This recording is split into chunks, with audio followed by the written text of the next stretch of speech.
Meu genro me presenteou com um celular de última geração no Natal. Mostrei o aparelho para minha sobrinha. Ela trabalha como perita digital. Mexeu naquilo por 3 minutos e empalideceu. Murmurou: "Tia, isso aqui não é presente." Achei exagero dela. Mas 19 dias depois, eu entendi o tamanho do buraco em que me jogaram. Se você ainda não é inscrito, aproveita agora, porque essa história vai te deixar sem chão. Era uma quinta-feira de manhã.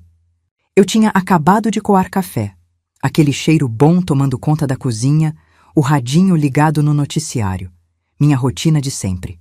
62 anos de vida, 38 de casada até o Geraldo partir, uma filha criada, 2 netos que são minha razão de acordar. Eu achava que já tinha visto de tudo. O celular tocou. Número com DDD de São Paulo. Atendi achando que era engano. Dona Jurema Aparecida dos Santos? Sou eu.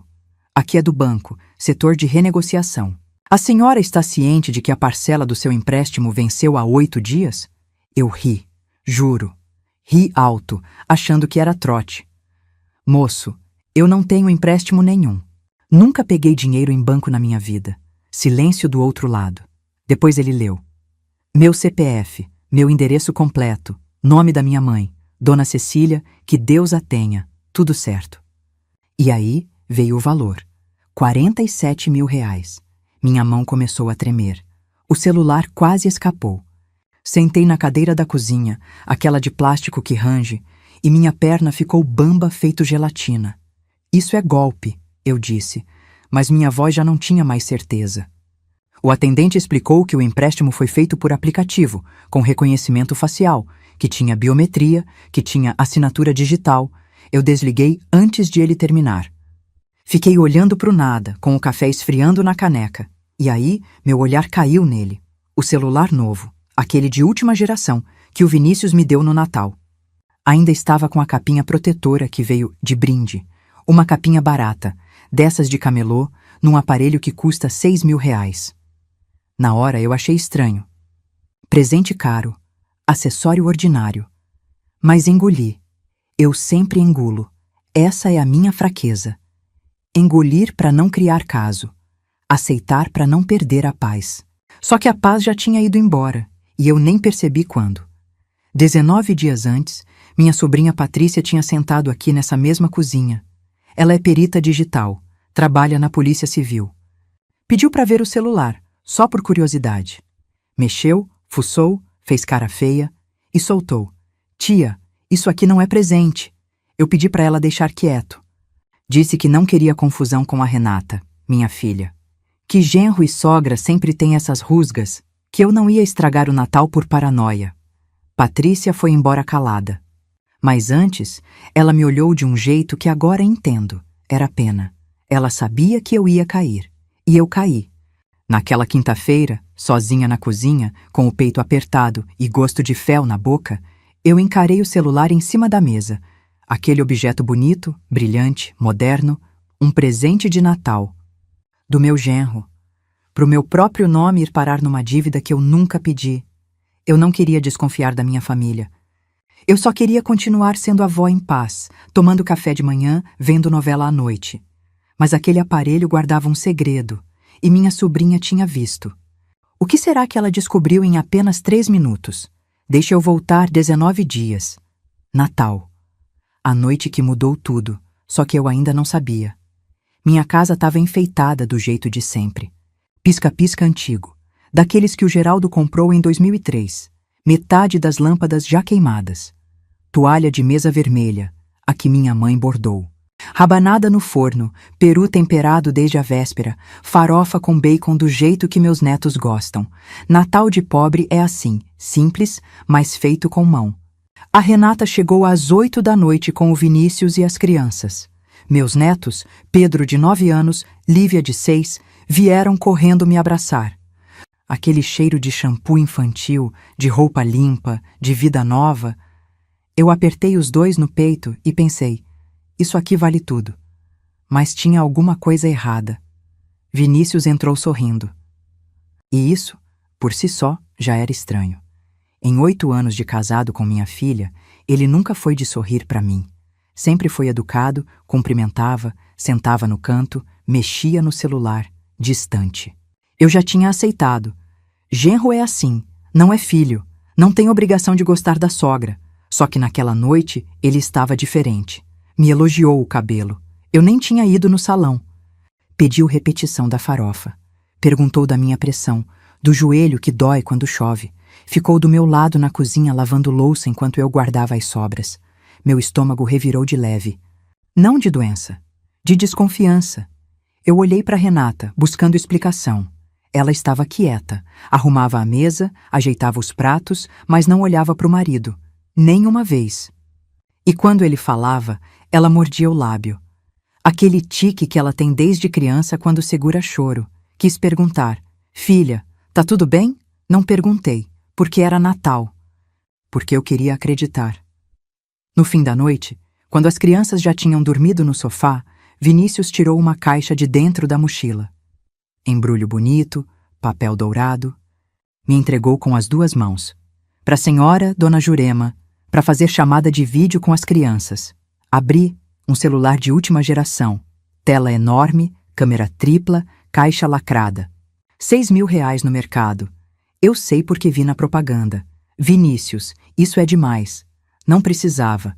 Ele deu de ombros. A senhora merece. Eu agradeci, abracei, até me emocionei. Mas quando fui guardar a caixa, reparei num detalhe. O selo de lacre tinha uma bolha de ar, pequenininha, quase invisível. Como se alguém tivesse descolado e colado de novo. Engoli a observação. Mais tarde, quando eles foram embora, eu fiquei na varanda vendo o carro sumir na esquina. A Renata acenou pelo vidro, mas não sorriu. Eu entrei, tranquei a porta e sentei no sofá com a caixa no colo. Fiquei ali no escuro, com o pisca-pisca piscando torto na parede. Alguma coisa em mim sabia. Esse presente era pesado demais. Esse sorriso era ensaiado demais. Esse silêncio da minha filha dizia mais do que qualquer palavra. Eu não queria brigar. Eu só queria que minha família fosse de verdade, não esse teatro que eu fingia não ver. Na manhã seguinte, liguei o celular. Achei lindo, moderno, fácil de mexer. E comecei a usar. Sem saber que, cada vez que eu olhava para a tela, alguém estava olhando de volta. Por que minha filha não conseguia encarar o próprio marido? 2 dias depois do Natal, minha sobrinha Patrícia apareceu sem avisar. Ela faz isso às vezes.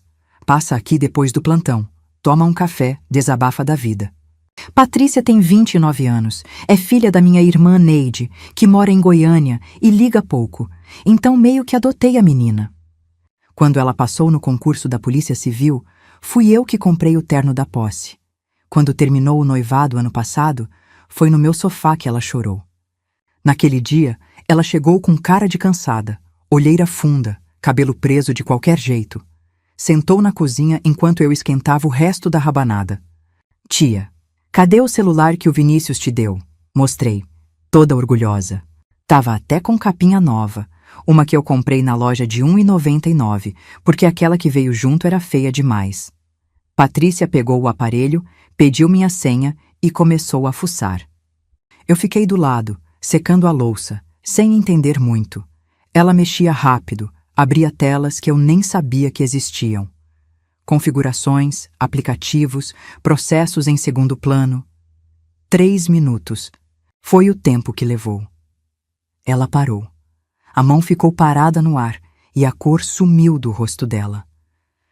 Tia, isso aqui não é presente. Minha barriga gelou. Larguei o pano de prato. Como assim? Patrícia me mostrou a tela. Tinha um aplicativo rodando escondido, sem ícone, sem nome visível. Só aparecia na lista de processos ativos. Isso aqui está capturando sua biometria facial. Toda vez que a senhora desbloqueia o celular olhando para a tela, ele registra. E tem mais. Esse aparelho está vinculado a contas que não são suas. Eu não entendi direito. Biometria? Contas? Ela tentou explicar. Alguém configurou o celular antes de me dar. Colocou um programa que tira foto do meu rosto sem eu perceber. E essas fotos vão para algum lugar. Mas para quê? Perguntei, com a voz fina. Patrícia me olhou com aquele jeito sério que ela tem quando atende ocorrência grave. Para usar sua cara, tia, para fazer coisa em seu nome. O silêncio ficou pesado. Eu ouvia o relógio da sala batendo. Tum, tum, tum. Minha primeira reação foi negar. Patrícia, você tá exagerando. O Vinícius é metido, mas não é bandido. Isso deve ser coisa de fábrica? Configuração automática? Ela balançou a cabeça. Isso aqui foi instalado de propósito? Não vem de fábrica? Alguém abriu essa caixa, configurou e fechou de novo. Tia, me deixe investigar mais a fundo. Eu devia ter deixado, mas pensei na Renata, pensei nos meus netos. Pensei na ceia de Natal, no abraço do Pedro, no sorriso da Lívia. Pensei em tudo que eu podia perder se comprasse essa briga. Deixa quieto, Patrícia. Não quero confusão. Ela ficou em silêncio. Guardou o celular na minha mão, pegou a bolsa e foi embora. Na porta, ainda olhou para trás. Tinha pena no olho dela. E decepção. Eu fiquei parada na cozinha com o celular na mão. Aquele troço bonito, pesado, cheio de segredo. Eu sei que errei. Sei que devia ter escutado. Mas a gente que é mãe tem essa fraqueza. Prefere engolir vidro a ver a família rachar. Passei o resto da tarde fingindo que aquela conversa não tinha acontecido. E continuei usando o celular. Tirando foto, fazendo chamada de vídeo, desbloqueando com o rosto várias vezes por dia, alimentando a armadilha sem saber. Que tipo de conta estava vinculada àquele aparelho? E em nome de quem? Eu não dormi naquela noite. Fiquei girando na cama, suando frio, com a ligação do banco repetindo na cabeça. 47 mil reais. Reconhecimento facial. Assinatura digital. Às 6 da manhã, desisti de fingir que ia dormir. Levantei, tomei meu remédio de pressão com meio copo de água e fiquei sentada na beira da cama, esperando o banco abrir. Às 10 em ponto, eu estava na fila da agência. Tinha cheiro de ar-condicionado gelado e desespero. Uma senhora na minha frente reclamava de taxa. Um rapaz de boné conferia extrato no caixa eletrônico. Uma mãe tentava acalmar bebê no carrinho. Gente comum. Problema comum. Eu me perguntei se alguém ali também estava descobrindo que a vida tinha virado do avesso. Quando chamaram minha senha, minhas pernas tremeram. Sentei na frente do gerente, um homem novo, de óculos, com cara de quem já ouviu todo tipo de história. Dona Jurema, a senhora fez 3 empréstimos com a gente nos últimos 40 dias. 3. Meu corpo inteiro ficou frio. Ele virou a tela do computador para mim. Os números estavam ali, preto no branco. Um de 47 mil, um de 62 mil, um de 75 mil. Total, 184 mil reais. Minha visão escureceu nas bordas. Agarrei a beira da mesa para não cair da cadeira. Eu nunca fiz isso, consegui dizer. Nunca. Nem sei mexer direito em aplicativo. O gerente suspirou. Já tinha visto esse filme antes. Dona Jurema, os empréstimos foram feitos pelo nosso app, com biometria facial e digital. Olha aqui. Ele clicou em alguma coisa e apareceu uma foto na tela. Era eu. Mas o ângulo era estranho. De baixo para cima, como se a câmera estivesse no meu colo, apontada para o meu rosto. E aí eu entendi. Toda vez que eu desbloqueava o celular olhando para a tela, ele tirava foto. Toda vez que eu digitava minha senha, ele registrava. Eu mesma, com minhas próprias mãos, dei tudo o que precisavam. A armadilha era o presente. E eu apertei o gatilho sem saber. Para onde foi o dinheiro?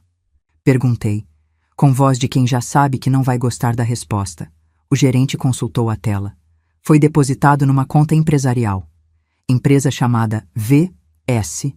Consultoria VS. Vinícius Santos, meu genro. O chão sumiu debaixo de mim. Eu quis gritar, quis chorar, quis sair correndo dali, mas não fiz nada.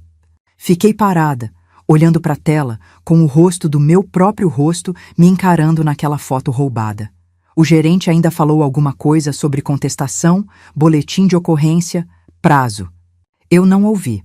Assinei uns papéis, peguei uma cópia do extrato e saí da agência feito zumbi. Do lado de fora, o sol de janeiro tava de rachar.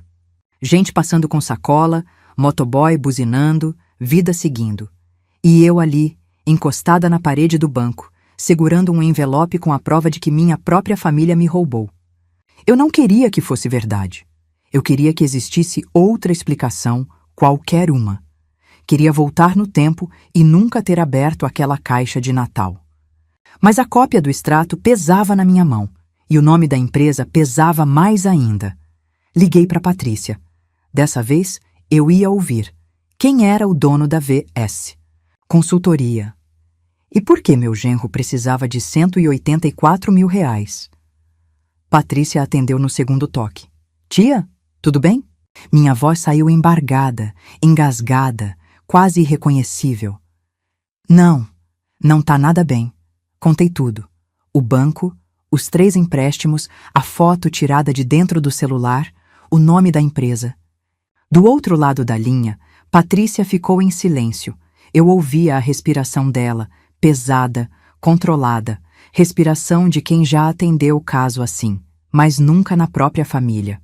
Fica em casa, tia. Não fala com ninguém. Eu passo aí depois do expediente. Desliguei e fiquei sentada no ponto de ônibus, segurando o envelope do banco. O sol queimava minha nuca, o barulho do trânsito zunia nos ouvidos. Uma mulher do lado falava no celular sobre lista de compras. Não esquece o detergente. O arroz está acabando. Vida normal. Problema pequeno. Eu queria trocar de lugar com ela. Cheguei em casa e não consegui comer. Fiz um miojo. Deixei esfriar na panela. Tomei água, muita água, como se pudesse lavar aquele gosto amargo que não saía da boca. Deitei no sofá e fiquei olhando para o teto, contando as rachaduras no reboco. Às 7 da noite, Patrícia chegou com uma pasta debaixo do braço. Sentou na mesa da cozinha, abriu a pasta e espalhou os papéis. Eu vi logo que era coisa séria. Ela tinha passado a tarde pesquisando. Tia AVS. Consultoria foi aberta há 8 meses. Tá registrada no nome completo do Vinícius. Vinícius de Souza Santos. Não tem funcionário, não tem endereço comercial, não tem atividade declarada. É uma empresa fantasma. Minha mão foi até o peito. Apertei a blusa como se isso pudesse segurar o coração. Tem mais, Patrícia continuou. O Vinícius tem 4 protestos em cartório. Dívida com financeira, com loja de departamento, com clínica odontológica. Nome sujo em 3 cadastros de inadimplente. E o pior, ele está respondendo a uma ação de despejo do apartamento antigo, aquele que eles moravam antes de mudar para a casa nova. Ação de despejo? Ficou devendo 8 meses de aluguel. A Renata sabe disso? Eu balancei a cabeça, atordoada. Renata nunca tinha comentado nada. Pelo contrário, quando eles se mudaram, em setembro, ela disse que era para ter mais espaço para os meninos. Parecia feliz, parecia. E aí me veio uma lembrança. Outubro. Renata me mandou foto de um carro novo. Prata, 0 quilômetro, cheirando a couro. Olha o presente de aniversário que o Vini me deu, mãe! Eu respondi com um emoji de coração, orgulhosa do genro provedor. Provedor. Eu quis rir e chorar ao mesmo tempo. Patrícia, de onde veio o dinheiro desse carro? Ela me olhou firme. Do primeiro empréstimo. Tia, aquele de 47 mil. A data bate. Ele pegou o dinheiro no seu nome e deu de presente para a mulher. Meu estômago revirou. Engoli seco, mas não tinha nada para engolir. Eu lembrei do Vinícius no Natal. O sorriso forçado, a gentileza exagerada, o elogio falso pro meu cabelo. Ele tem um tique. Quando mente, pisca rápido. Eu nunca tinha prestado atenção. Mas agora, lembrando, ele piscou a noite inteira. Patrícia juntou os papéis de volta na pasta. Ele tá afundado em dívida, tia, e achou um jeito de sair, usando a senhora. Eu não queria acreditar que meu genro era capaz disso. Mas eu também não queria acreditar que minha filha casou com um homem assim. A pergunta que martelava era outra. Renata sabia? Ela fez parte disso ou também foi enganada? Na manhã seguinte, acordei com uma decisão. Eu precisava olhar nos olhos da minha filha. Tomei banho, vesti uma roupa simples, passei um batom só para não parecer doente. Me olhei no espelho do banheiro. Tinha envelhecido 10 anos em 2 semanas. Olheiras fundas, canto da boca caído, olhar de quem não dorme direito, mas eu não podia fraquejar. Não ainda. Peguei 2 ônibus até o bairro da Renata. 40 minutos de viagem, espremida entre trabalhador indo para o serviço, estudante com fone de ouvido, mãe com criança no colo. O ônibus cheirava a suor e a café requentado. Eu fiquei olhando pela janela, vendo a cidade passar, tentando ensaiar o que ia dizer. Não ensaiei nada. Não tinha palavras para isso. Cheguei na casa às 9h30. Toquei a campainha. O portãozinho de grade rangeu quando a Renata abriu. E aí eu vi. Minha filha estava destruída. Olheiras piores que as minhas. Cabelo preso de qualquer jeito, camiseta manchada, chinelo arrastando. Ela tinha chorado. Os olhos ainda estavam inchados, vermelhos nas bordas. Quando me viu, não sorriu. Só abriu mais o portão e disse, com voz rouca, "Entras, mãe." A casa estava em silêncio. As crianças tinham ido para a escola. Vinícius tinha saído. Sentamos na cozinha. Uma cozinha bonita, com armário planejado e fogão de 5 bocas. Tudo financiado, eu sabia agora. Tudo fachada. Eu ia começar a falar, mas Renata foi primeiro. "Mãe, eu não sei mais o que fazer." E desabou. Contou tudo entre soluços. Vinícius perdeu o emprego há 1 ano. 1 ano inteiro escondendo. Saía de manhã de terno, voltava à noite, fingia que estava tudo normal. Quando as contas começaram a apertar, ele pegou dinheiro com a agiota. "Quanto?" perguntei, com medo da resposta. 60 mil, mas com os juros virou 120. E o homem ameaçou as crianças. "Mãe." Minha mão voou para a boca, senti o estômago subir, a garganta fechar. Renata pegou o celular e me mostrou. Uma mensagem de áudio no WhatsApp. A voz era grossa, calma demais, calma de quem não precisa gritar para meter medo. "Ou paga até sexta, ou a molecada não volta da escola."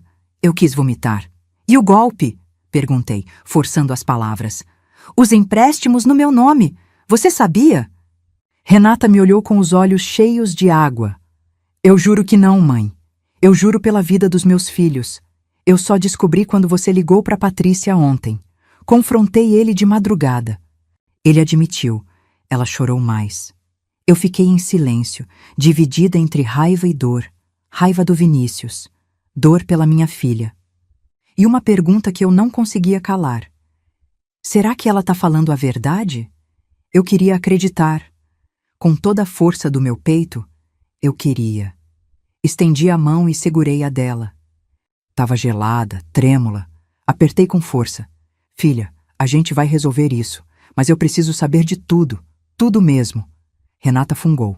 Enxugou o rosto com a manga da camiseta. "Ele tá desesperado, mãe. Não dorme, não come direito. Fica andando pela casa de madrugada, falando sozinho. Eu tenho medo do que ele pode fazer." Eu também tinha. Mas não era medo de tristeza. Era medo de mais golpe, mais mentira, mais armadilha. A verdade é que eu olhava para minha filha e via uma mulher encurralada. Ela não era vilã. Era mais uma vítima de um homem que preferia destruir a família inteira a admitir que fracassou. Mas o agiota era real. A ameaça era real. E agora eu estava no meio disso também. Como eu podia salvar minha filha e meus netos sem afundar junto? A porta da frente bateu às 11h30. Eu reconheci o barulho dos passos antes de ver o rosto. Vinícius entrava em casa como sempre entrou, pisando firme, dono do espaço. Só que dessa vez, quando chegou na cozinha e me viu sentada com a Renata, ele travou. Por meio segundo, vi medo nos olhos dele. Depois, a máscara voltou. "Dona Jurema, que surpresa! Ele foi até a geladeira, pegou uma garrafa de água, bebeu direto no gargalo. Calmo. Tranquilo demais. Eu conhecia esse tipo de calma. Era a calma de quem já ensaiou a mentira. "Senta aí, Vinícius", eu disse. "A gente precisa conversar." Ele sentou na ponta da mesa, longe de mim. Cruzou os braços, esperou. Eu tirei o envelope do banco da bolsa, coloquei na mesa, empurrei na direção dele. "Você me transformou numa criminosa." Ele nem olhou para o envelope. Ficou olhando para mim, com aquele sorrisinho de canto que ele faz quando acha que é mais esperto que todo mundo. Eu nunca tinha reparado como aquele sorriso era feio. "Dona Jurema, eu não sei do que a senhora está falando." "VS, consultoria", eu disse. R$ 184 mil em empréstimo no meu nome. Biometria tirada do celular que você me deu. Quer que eu continue? O sorriso sumiu. Ele descruzou os braços, olhou para Renata, que estava encolhida na cadeira, mordendo o lábio até sangrar. E depois voltou para mim. E aí eu vi a mudança. O medo virou outra coisa. Virou cálculo. Tá bom, ele disse com voz baixa. A senhora descobriu. Parabéns. E agora? Vai fazer o quê? Denunciar? Vou. Ele riu. Uma risada curta, seca, sem humor nenhum. Vai, é? Então deixa eu explicar uma coisa para a senhora. Se inclinou para frente. Os olhos dele tinham uma frieza que eu nunca tinha visto. Desespero faz isso com a pessoa. Transforma em bicho acuado. A biometria é sua. A assinatura digital é sua. O celular tá no seu nome.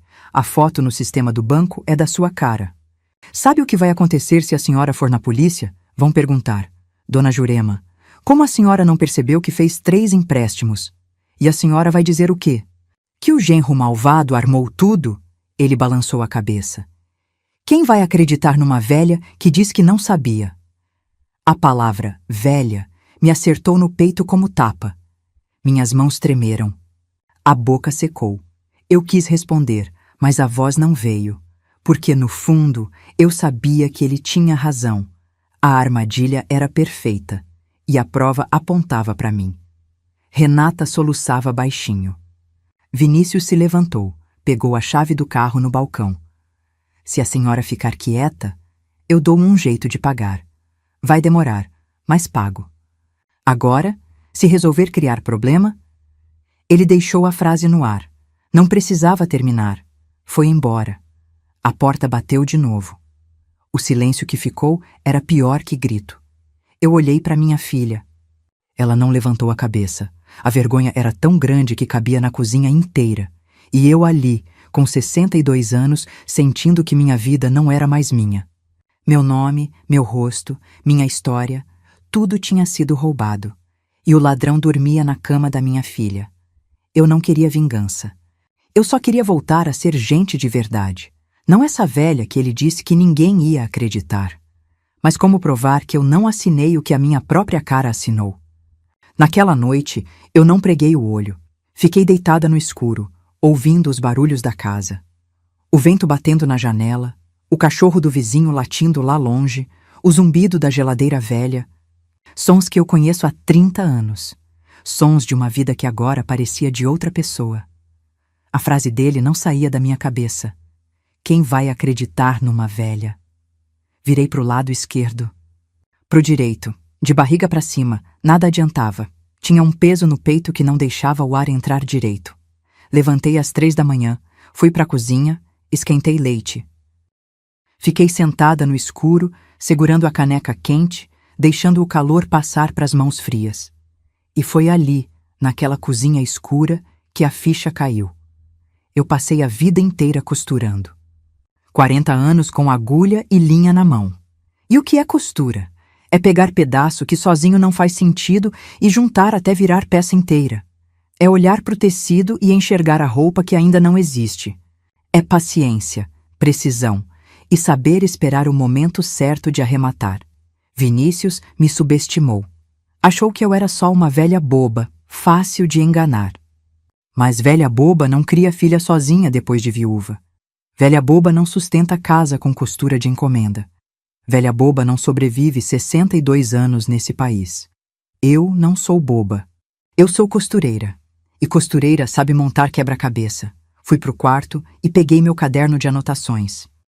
Aquele caderno velho, de capa dura, onde eu anoto medida de cliente, modelo de roupa, prazo de entrega. Sentei na mesa da cozinha com uma caneta e comecei a escrever. Celular manipulado.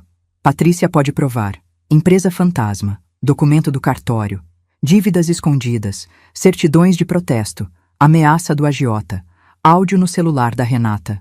Eu tinha peças. Mas faltava o arremate. A confissão. Vinícius era esperto. Ele não ia repetir o que disse na cozinha na frente de polícia ou juiz.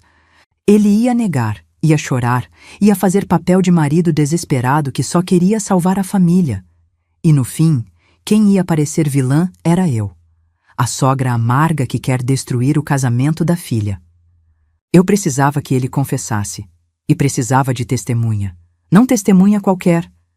Testemunha que ele não pudesse acusar de conspiração comigo. Às 6 da manhã, liguei para Patrícia. Tia, aconteceu alguma coisa? Aconteceu. Eu pensei a noite inteira e tenho um plano. Contei tudo. A ideia, os riscos, o que eu precisava dela. Do outro lado da linha, Patrícia ficou em silêncio por um tempo. Depois soltou um suspiro, mas não era suspiro de desânimo. Era de respeito. Tia, confissão gravada sem autorização judicial é frágil como prova. Eu sei. Por isso não quero gravação. Quero testemunha de carne e osso. Alguém que ele não espera. Patrícia ficou quieta de novo. Eu ouvi ela engolindo café do outro lado. Quem a senhora tem em mente? Eu olhei para o caderno na minha frente. Tinha desenhado um vestido ali, sem perceber. Um vestido de festa, com saia rodada. E aí lembrei de uma coisa que a Renata me contou anos atrás. Vinícius tinha uma irmã, Débora. Os dois brigaram feio por causa de herança. Não se falam há 3 anos. A irmã dele, eu disse. Ela já foi passada para trás por ele uma vez. Talvez queira ver justiça. Patrícia soltou uma risada baixa, surpresa. A senhora é perigosa, dona Jurema. Eu sorri pela primeira vez em dias. Eu sou costureira, minha filha. A gente aprende a juntar retalho. Desliguei o telefone e fiquei olhando pela janela. O sol estava nascendo, pintando o céu de laranja e rosa. Lá fora, a vida acordava, passarinho cantando, vizinho arrastando lixeira, ônibus passando na rua de baixo. Eu tinha um plano. Agora precisava de uma aliada que odiasse Vinícius tanto quanto eu. Será que Débora ainda guardava mágoa suficiente para me ajudar? Passei a semana seguinte armando as peças. Primeiro, consegui o telefone da Débora com a Renata. Inventei que queria convidar da família toda para um almoço de domingo, fazer as pazes, unir as pontas. Renata estranhou, mas não desconfiou. Ela queria tanto acreditar que as coisas podiam voltar ao normal que aceitou qualquer esperança. Liguei para Débora numa terça-feira à noite. Ela atendeu desconfiada. Não me conhecia, só tinha me visto uma vez no casamento, há 8 anos. Mas quando eu disse que precisava conversar sobre o Vinícius, o tom dela mudou. A senhora é sogra dele, né? O que ele aprontou dessa vez? Essa vez. A palavra ficou no ar como confirmação. Marcamos um café na padaria perto da minha casa. Débora apareceu no dia seguinte. Mulher de 40 e poucos anos, cabelo curto, olhar duro. Sentou na minha frente, pediu um pingado e foi direto ao ponto. Pode falar. Eu sei do que meu irmão é capaz. Contei tudo. O celular, os empréstimos, a empresa fantasma, a ameaça. Débora ouviu em silêncio, mexendo o café com a colherinha. Quando terminei, ela largou a colher e me olhou com uma mistura de raiva e alívio. Dona Jurema, meu irmão falsificou minha assinatura para ficar com a parte maior da herança do meu pai. Eu perdi 70 mil reais e nunca consegui provar. Ela apertou a xícara com força. Se a senhora tiver um plano, eu tô dentro. Expliquei o que eu precisava, que ela viesse ao almoço de domingo, ficasse na cozinha e ouvisse, só ouvisse. Quando chegasse a hora, ela ia saber o que fazer. Débora concordou sem pestanejar. No domingo, acordei às 5 da manhã. Fiz feira no dia anterior. Carne de panela, mandioca, arroz soltinho, salada de maionese. E, de sobremesa, pudim de leite, receita da mãe do Vinícius, que Deus a tenha. Renata me ensinou a fazer anos atrás. Disse que era a única coisa que deixava ele emocionado. Eu ia usar essa emoção contra ele. A casa ficou cheirando a comida boa desde cedo. Pus a toalha de mesa branca, os pratos que eram da minha mãe, os copos de vidro que só saem do armário em ocasião especial. Parecia almoço de paz. Era armadilha de guerra. Renata chegou ao meio-dia com as crianças. Vinícius veio junto, desconfiado. Olhou em volta, cumprimentou seco, sentou no sofá mexendo no celular. 15 minutos depois, a campainha tocou. Fui abrir. Era Débora. O rosto do Vinícius quando viu a irmã entrar na sala. Isso eu vou levar pro túmulo. Ele ficou branco. A mão que segurava o celular tremeu. Os olhos foram de mim para Débora, de Débora para Renata, procurando explicação. "O que ela está fazendo aqui?" Ele perguntou, voz travada. Eu sorri, calma como água de poço. "Ora, Vinícius, é sua irmã. Tá na hora de fazer as pazes, não acha? Família é tudo." Ele ficou em silêncio, engoliu seco. Viu o pomo de Adão subindo e descendo. Débora entrou. Cumprimentou Renata com um abraço frio, fez carinho nas crianças, sentou na cadeira de frente para o irmão. O almoço foi tenso como corda de violão afinada demais. Eu servia, sorria, fazia pergunta inocente. "Vinícius, você que entende de tecnologia, me explica esse negócio de Pix?" Ele respondia monossilábico, sem tirar o olho da irmã. Na hora da sobremesa, coloquei o pudim na mesa. O cheiro de caramelo subiu. Vinícius olhou para o doce e eu vi alguma coisa quebrar nele. Uma fresta de menino no meio de tanto cálculo. Débora também viu e entendeu que aquele era o momento de afrouxar a presa antes de apertar. O que será que Jurema combinou com Débora antes desse almoço? Depois do pudim, fiz meu movimento. "Vinícius, posso trocar uma palavra com você?" Lá no quintal, só nós dois. Ele hesitou. Olhou para Renata, que desviou o olhar. Olhou para Débora, que fingia mexer no celular. Por fim, levantou devagar, como o bicho que fareja a armadilha, mas não sabe onde ela está. Saímos pela porta da cozinha. Meu quintal é simples, tanque de lavar roupa, varal de arame, um pé de jabuticaba que o Geraldo plantou quando a Renata nasceu. Encostei no tanque, cruzei os braços. Vinícius ficou de pé perto da porta, pronto para fugir. "Relaxa", eu disse, com voz mansa. "Eu chamei você aqui para resolver, não para brigar." Ele franziu a testa. "Resolver como?" Eu suspirei fundo. Tinha ensaiado esse momento a semana inteira. "Vinícius, eu sei que você está afundado. Dívida com agiota, nome sujo, desemprego. Eu sei o peso disso. E eu sei que você fez o que fez porque não viu outra saída." Ele ficou calado, mas os ombros baixaram um pouco, a guarda cedendo. "Eu não quero polícia", continuei. "Não quero ver pai dos meus netos preso. O que eu quero é resolver essa situação e seguir em frente." Vi a mudança nos olhos dele. A desconfiança deu lugar a outra coisa. Esperança. Esperança de quem está se afogando e vê uma boia. "Resolver como?" repetiu, agora com voz mais fraca. "Eu pago as dívidas." Ele piscou. "Uma vez? Duas? A senhora paga?" "Pago. Tenho um dinheiro guardado da venda do terreno do Geraldo. Mas antes, eu preciso saber o tamanho total do buraco. Quanto você deve pro agiota? Quanto você pegou no meu nome? Tem mais alguma coisa que eu preciso saber?" Eu falava calma, quase doce, como mãe que perdoa filho que errou. E ele caiu. Caiu porque queria cair. Porque estava cansado de carregar sozinho. Porque achou que tinha vencido. "O agiota era 120 mil, ele começou, falando rápido agora, como quem confessa em igreja.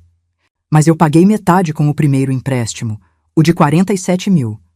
O carro foi para acalmar a Renata, para ela não desconfiar. Os outros 2 empréstimos foram para cobrir o resto e para manter a casa funcionando." "E o celular?" perguntei, mantendo a voz firme. Ele passou a mão no cabelo, olhou para o chão. "Comprei de um cara que vende no centro. Ele instala o aplicativo antes, já vem configurado. A senhora nem ia perceber. Era só eu pegar os dados, fazer os empréstimos e pagar antes de vencer. A senhora nunca ia saber, mas eu soube. É." Ele soltou uma risada amarga. "A sobrinha da senhora estragou tudo." Eu quase sorri. Quase.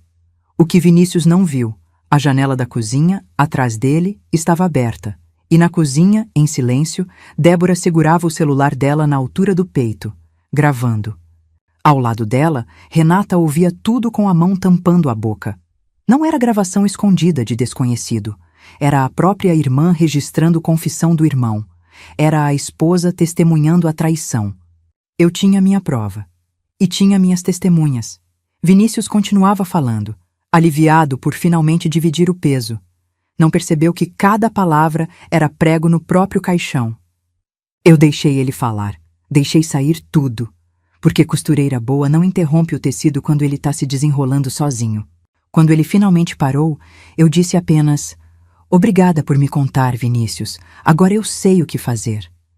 Ele sorriu, achando que tinha me convencido. Não sabia que a irmã dele tinha tudo gravado no celular e que a esposa dele tinha ouvido cada palavra. Vinícius entrou pela porta da cozinha e congelou. Débora estava de pé, celular na mão, olhar de pedra. Renata estava sentada na cadeira, chorando em silêncio, os ombros tremendo.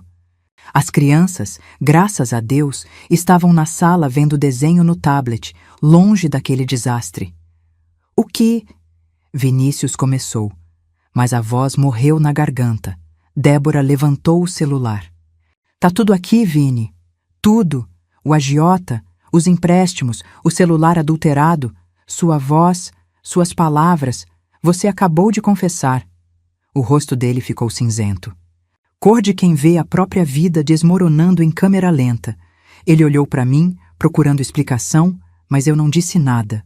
Só fiquei encostada na pia, braços cruzados, esperando. "Débora, você não pode usar isso," ele disse, a voz subindo de desespero. "É gravação ilegal. Não vale nada." "Talvez não valha em tribunal," ela respondeu, guardando o celular no bolso.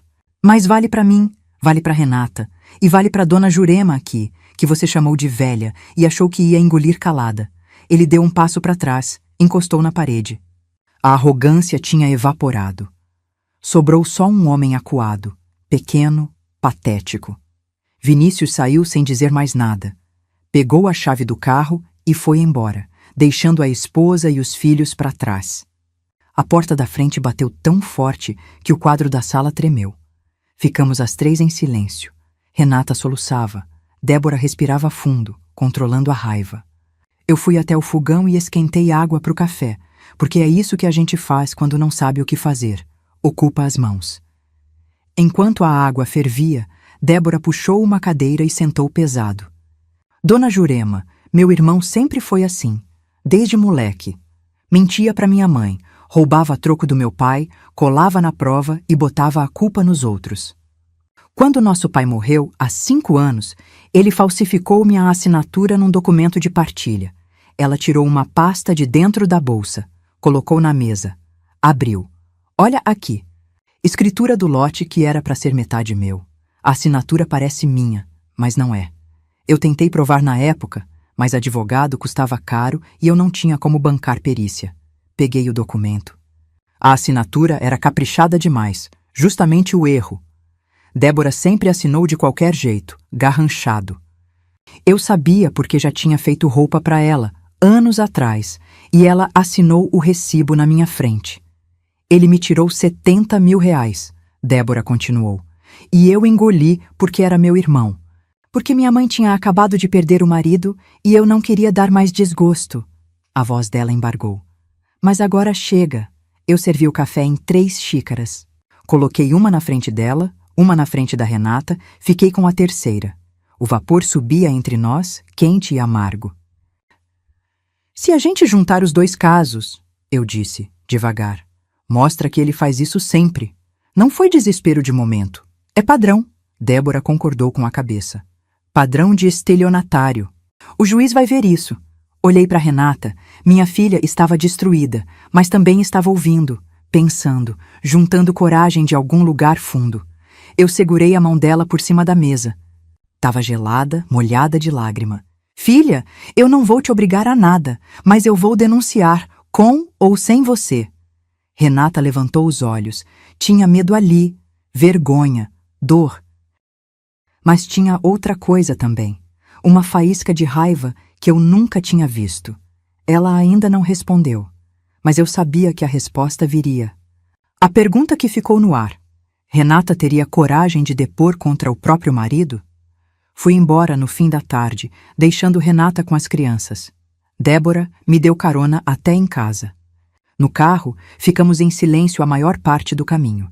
Ela dirigia concentrada, mordendo o canto do lábio, igualzinho ao irmão. Sangue é sangue. mesmo quando a gente quer negar.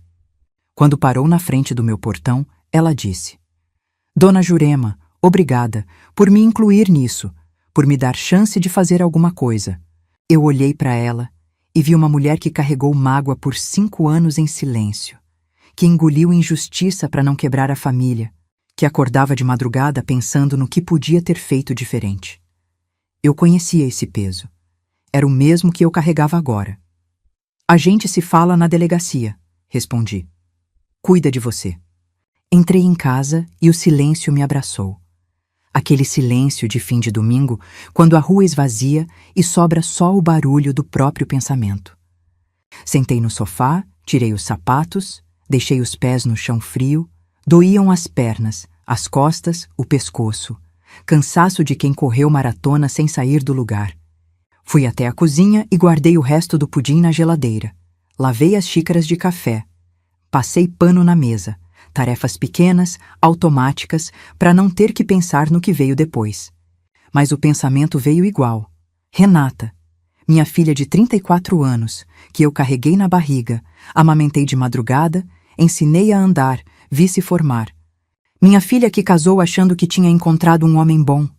Minha filha que agora precisava escolher entre o marido e a mãe.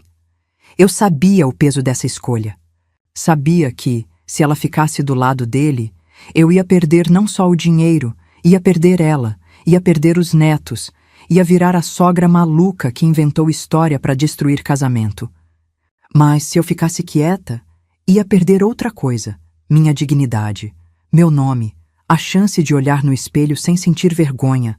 Eu não ia ficar quieta, não dessa vez. Tomei meu remédio de pressão, escovei os dentes, deitei na cama, fiquei olhando para o teto, ouvindo o ventilador girar. Rezei um Pai Nosso, depois uma Ave Maria, depois desisti e fiquei só pedindo: Deus, dá força para minha filha. Dormi mal. Acordei às 4, às 5, às 6. Cada vez que fechava os olhos, via o rosto da Renata chorando na cozinha. Às 7:30 da manhã, meu celular tocou. Número da Renata. Atendi com o coração na garganta.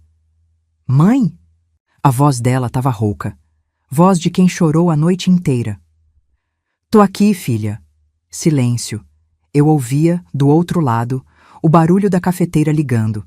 A rotina que continua mesmo quando a vida desaba.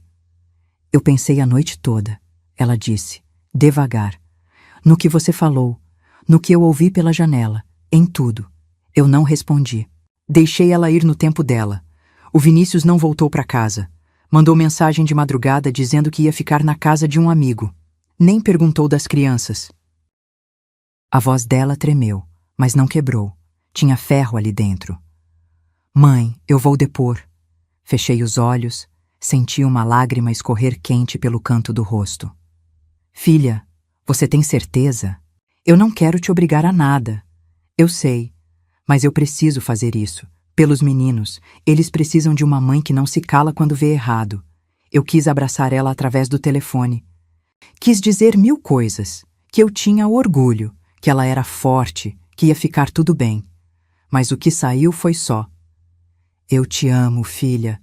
Isso não muda nunca. Renata fungou do outro lado. Eu também, mãe. Me encontra na delegacia amanhã? Encontro. Desliguei e fiquei sentada na beira da cama, segurando o celular contra o peito. O sol de janeiro entrava pela fresta da cortina, quente e teimoso. A vida continuava lá fora. Passarinho, buzina, gente indo trabalhar. Minha filha tinha escolhido. Agora faltava resolver um problema que delegacia nenhuma ia resolver sozinha.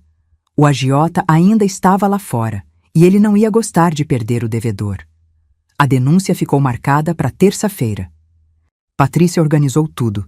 Ela ia entregar o laudo técnico do celular. Débora ia depor sobre a falsificação da herança. Renata ia confirmar o que ouviu pela janela. Eu ia contar minha parte. O presente de Natal, os empréstimos, a ameaça na cozinha. Mas na segunda-feira de manhã, o problema bateu na minha porta. Eu estava estendendo roupa no quintal. Lençol branco, toalha de banho, as coisas simples que ancoram a gente no chão quando tudo mais flutua. O sol estava forte, cheiro de sabão em pó no ar, passarinho cantando no fio de luz. Por um minuto, eu quase esqueci o pesadelo. Aí a campainha tocou. Fui abrir achando que era a vizinha, Dona Neuza, que sempre pede uma xícara de açúcar emprestada. Mas quando abri o portão, meu corpo inteiro gelou. 2 homens.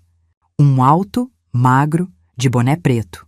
Outro baixo, largo, com corrente de ouro no pescoço. Nenhum dos 2 sorria. Nenhum dos 2 precisava. Dona Jurema? O alto perguntou, voz calma demais. Minha garganta fechou. Tentei responder, mas saiu só um sim rouco, quase inaudível. A gente tá procurando o Vinícius. Sabe onde ele tá? Balancei a cabeça. Rápido, nervoso. Não sei. Não moro com ele.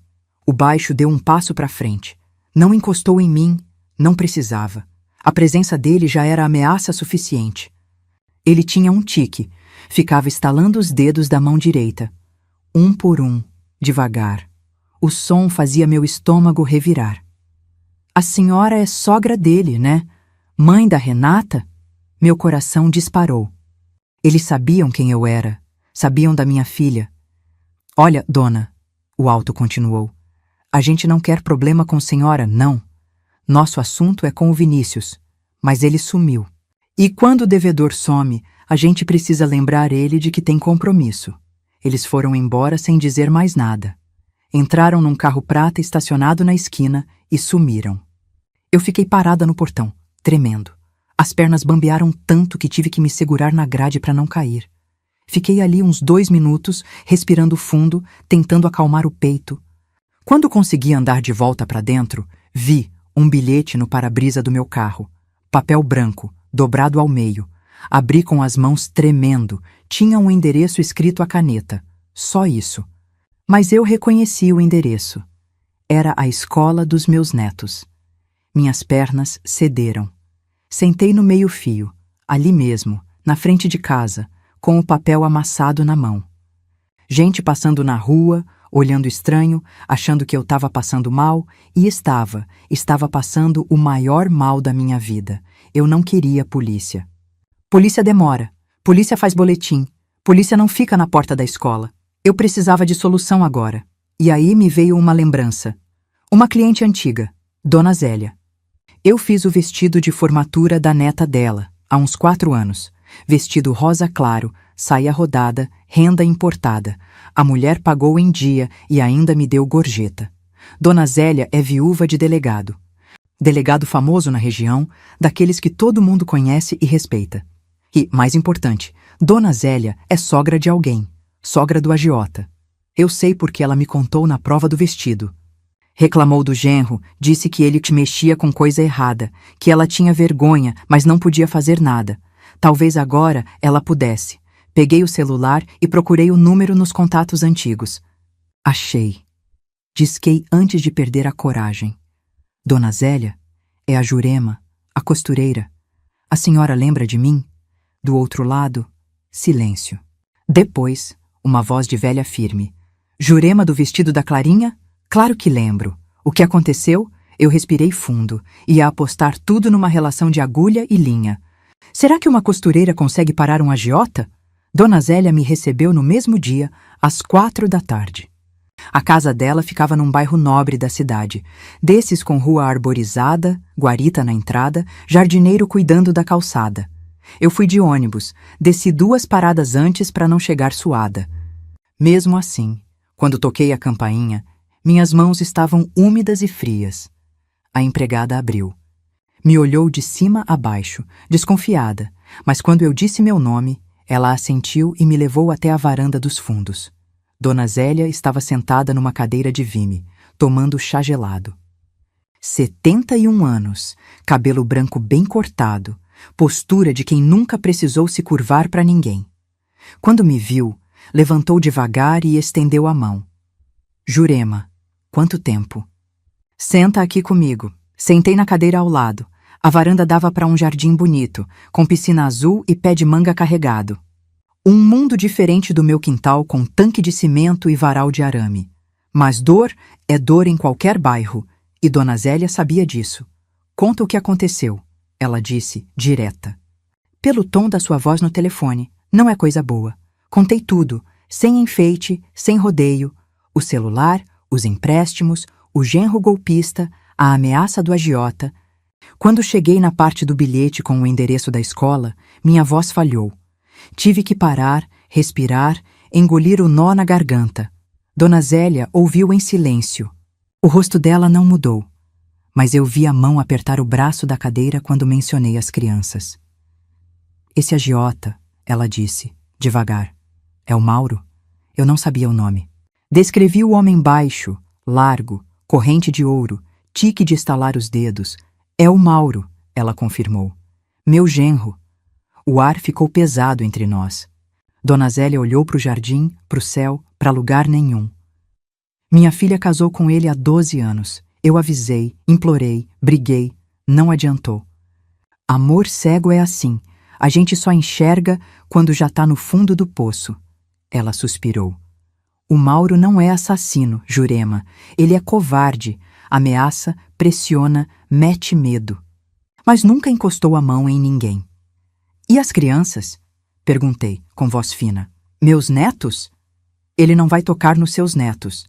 Eu vou garantir isso.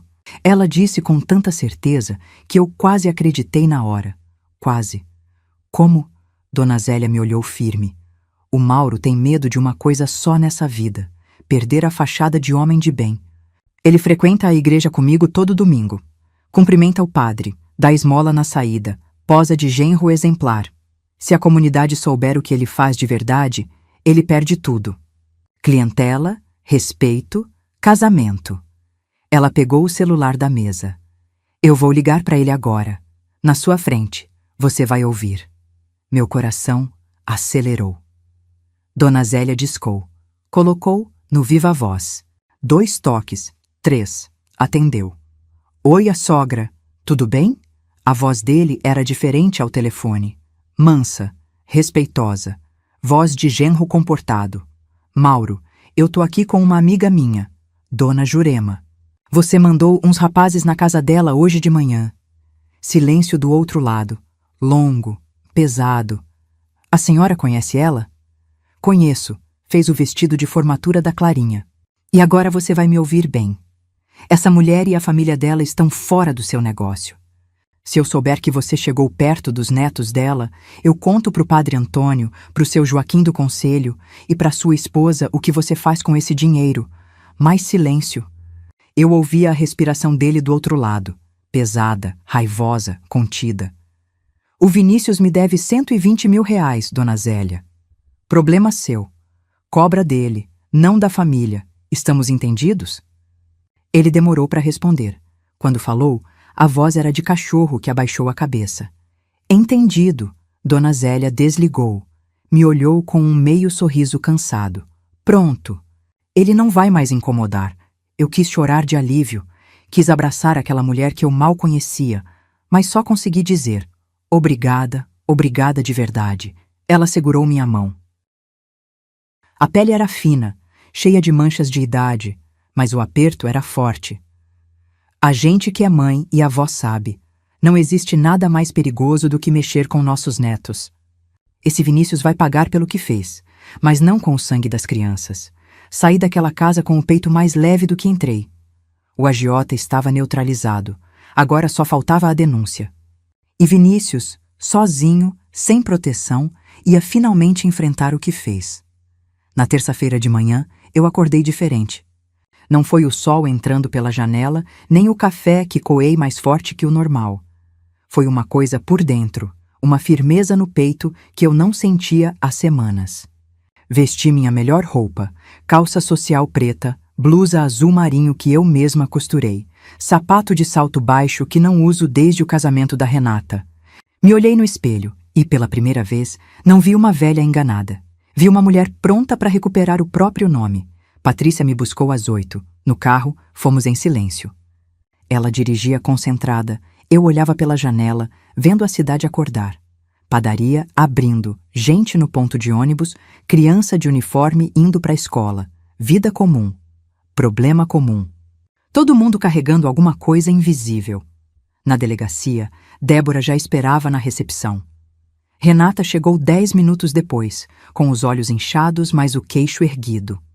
Nos abraçamos as três, um abraço apertado, de mulher que sabe o peso do que vai fazer.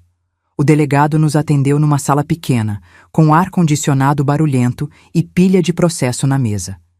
Homem de meia idade, bigode grisalho, olhar de quem já ouviu todo tipo de história. Mas quando Patrícia abriu a pasta com o laudo técnico, ele se inclinou para frente.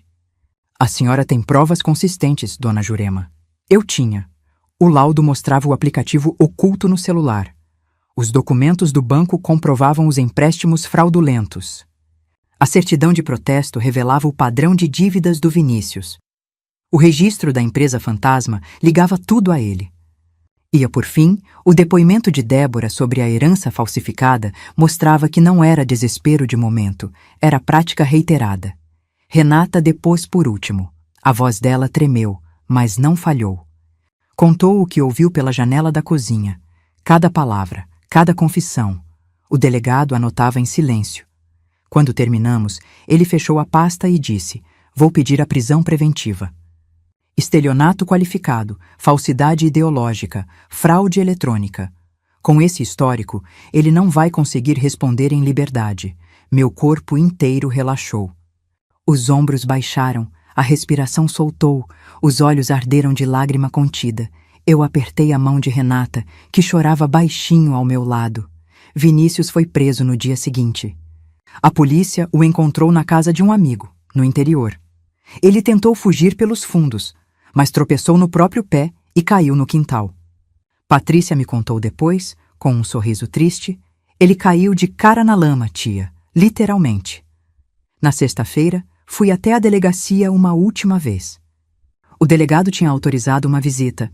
Eu pedi para falar com ele, não sei bem porquê, talvez para fechar o ciclo, talvez para ver com meus próprios olhos. Vinícius estava numa sala de espera, algemado, aguardando transferência. Quando me viu entrar, ele levantou a cabeça. Tinha olheira funda, barba por fazer, roupa amassada. O homem que achava que ia me enganar para sempre. Não gritei, não xinguei, não chorei. Só abri a bolsa, tirei o celular de última geração, aquele que ele me deu no Natal, e coloquei na mesa entre nós. "Você me deu um presente", eu disse com voz firme. "Eu tô devolvendo." Ele não respondeu. Ficou olhando para o celular como se fosse uma cobra. Eu virei as costas e saí. Não olhei para trás. Do lado de fora da delegacia, o sol de janeiro batia forte. Renata me esperava no banco da praça, com Pedro e Lívia do lado. Quando me viram, os dois vieram correndo. "Vó, vó!" Me abaixei e abracei os dois com força. Cheiro de shampoo, de suor de criança, de vida que continua. Senti as lágrimas descerem, mas dessa vez era alívio, era gratidão, era amor que nenhum golpista consegue roubar. Renata veio logo atrás, me abraçou por cima das crianças e ficamos ali, às 4, no meio da praça, sem se importar com quem olhava. "Vamos tomar sorvete?" Pedro perguntou, puxando minha mão. Eu ri, uma risada de verdade, que vinha lá de dentro. "Vamos, meu filho, hoje a avó paga."